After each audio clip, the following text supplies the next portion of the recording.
He came out onto the island, he left a Diet Coke and a coconut for them, stood around for about 5 minutes filming, and then went back and was arrested when he got back. But, if he had met them, if he had got into contact with them, he could have passed on something that could have wiped the entire people out. And it was an incredibly dangerous and stupid thing to do. Now it's claimed British influencers are becoming a growing danger to isolated indigenous groups around the world, whilst those influencers try to boost their views. Lads, there we see them. There they are. Oh my God. Right, you ready? Across this river is an island with hundreds of ancient tribes. One of them eats humans. Is that a bow and arrow? I think they're pointing bow and arrows. He's not looking friendly. I'm about to make contact and live with one of the last remaining cannibal tribes on Earth. Oh my God, I hope they don't kill us. How do we say I come in peace? Seriously, this is terrifying.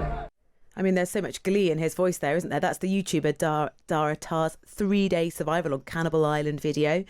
The charity Survival International says around 90 ancient tribes are likely to face extinction in the next 10 years as social media influencers, missionaries, tourists threaten to expose the uncontacted tribes to new diseases. In a moment, we're going to speak to Benedict Allen, a modern-day explorer whose expeditions rely on knowledge of Indigenous people that he meets in the areas he travels to. But first, let's hear from Sophie Grig, Asia Campaigns Director at Survival International. Sophie, good afternoon. Hello. I think traditionally we've heard about the risks to these communities from things like logging, mining, missionaries, now influencers. What's happening?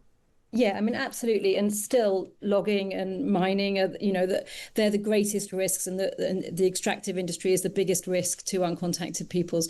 But we are seeing a growing threat from these wannabe influencers, people who are trying to get attention to themselves and their social media pages by taking incredible risks and trying to go and make contact with uncontacted peoples. And uncontacted peoples are, as you say, incredibly vulnerable to diseases. They don't have the immunities that you or I would have to flu or to measles, and so it's incredibly dangerous, this thing that these influencers are trying to do. Some of these groups of people are protected by law, aren't they? You say you're not allowed within a certain distance of them. Are you finding that laws are being ignored in the pursuit of views and clicks? Absolutely, and we saw that really exposed shockingly in March this year when Polyakov, an American YouTuber, influencer, tried to go and make contact with the people in North Sentinel Island. And the people in North Sentinel are uncontacted. They are the most isolated peoples on the planet because they live on their own island with no one else on the island with them. And they made this really clear active choice to stay uncontacted and very clearly send signs to anybody who tries to go near that they'll raise their bows and arrows at them and warn them off. And in fact, only a few years ago, an American missionary tried to go there and they warned him to stay back. He ignored those warnings and they killed him. And so Polyakov earlier this year, this young influencer decided he was going to go in order to try and get, fame and clicks. And he went and he took a canoe just outside the island, which is protected. No one's supposed to go within 5 kilometers of the shore. He blew a whistle. He tried to attract their attention. Fortunately, probably they were hunting on the other side of the island or something. And so they didn't, he didn't see any of them, but he came out onto the island. He left a Diet Coke and a coconut for them, stood around for about 5 minutes filming, and then went back and was arrested when he got back. But, if he had met them, if he had got into contact with them, he could have passed on something that could have wiped the entire people out. And it was an incredibly dangerous and stupid thing to do, for the pursuit of his own fame and for, the attention that he thought he was going to get from this. Sophie, hold right there for a moment or two. We're also joined by Benedict Allen, the modern day explorer. And, Benedict, you talk at length about how you have used the knowledge and expertise of Indigenous groups as a method for exploring for a long time.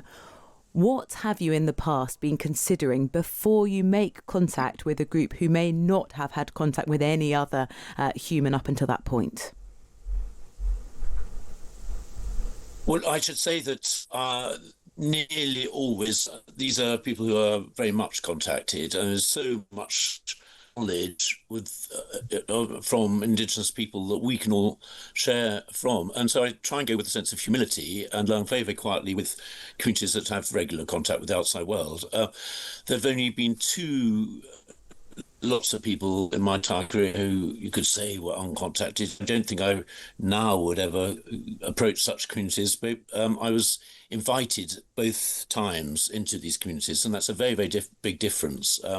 So I had been in the area maybe for 6 months on both occasions, knew the national language. It was in West Papua and also in Papua New Guinea, and then was invited into a community that was very much under a very current danger. Loggers, gold miners were moving in, and missionaries in both cases.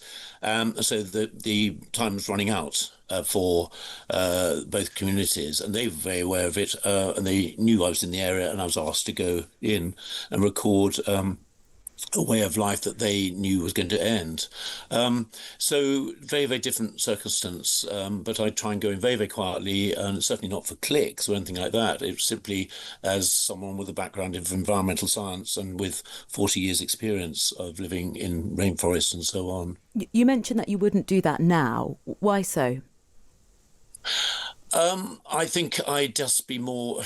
I'm so much aware now of how much there is to learn without having to do anything as silly. I think Sophie speaking earlier saying this is all about bringing attention to themselves. My job as a so-called explorer, you could say I'm an environmental scientist or simply a writer, is to go in there and bear witness to that environment and understand that environment. I'm not going in there to get attention to myself. I'm simply there as an observer. And so I don't think it's necessary to disrupt a way of life when I haven't been invited in. I think that's the key, probably. Invitation is a very different thing. So much to learn without doing these tricks, doing this performance. It's almost like a sort of modern day colonialism, this sort of idea that you can just go in there for our gratification. This isn't really meant to be about gratification. You've in the past documented some I think I'm sorry that we're battling with the line a little bit. Let's persevere just for a moment or two longer.